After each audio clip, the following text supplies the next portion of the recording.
हरे भरे हरियाली के बीच बसे एक अनोखे गांव में तीन अविभाज्य दोस्त रहते थे।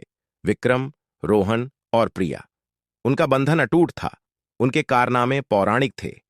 एक धूप भरी सुबह विक्रम के पैतृक घर की अटारी की खोज करते समय उनकी नजर एक प्राचीन मानचित्र पर पड़ी।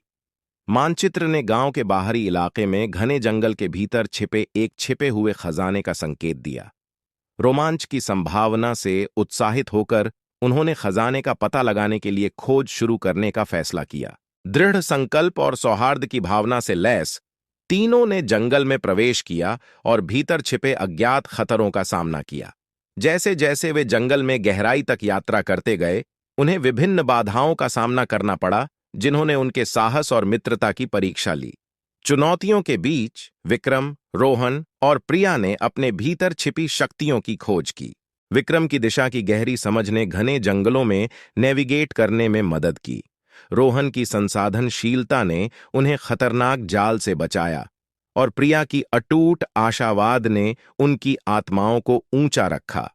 उनकी यात्रा परीक्षाओं से रहित नहीं थी। उन्होंने विश्वासघाती रास्तों का सामना किया, जंगली जानवरों का सामना किया और भयंकर तूफानों का सामना किया। फिर भी इस सब के दौरान वे एक दूसरे के साथ खड़े रहे। हर कदम पर एक दूसरे का समर्थन और प्रोत्साहन किया। अंततः कई दिनों की अथक खोज के बाद वे जंगल के बीचों बीच पहुंचे, जहां खजाना उनका इंतजार कर रहा था। सांस रोककर उन्होंने संदूक को खोदा, जिससे उनके सपनों से भी परे धन का पता चला।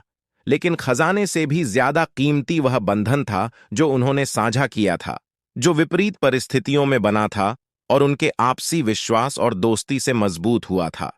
जैसे ही वे गांव लौटे, उनके दिल खुशी और जीत से भर गए। विक्रम, रोहन और प्रिया को एहसास हुआ कि असली खजाना वह सोना नहीं है जो उन्होंने पाया था, बल्कि वे अनमोल यादें थीं जो उन्होंने अपनी असाधारण यात्रा में एक साथ बनाई थीं। और इस तरह उनका साहसिक कार्य समाप्त हो गया, लेकिन उनकी दोस्ती जीवन भर बनी रहेगी।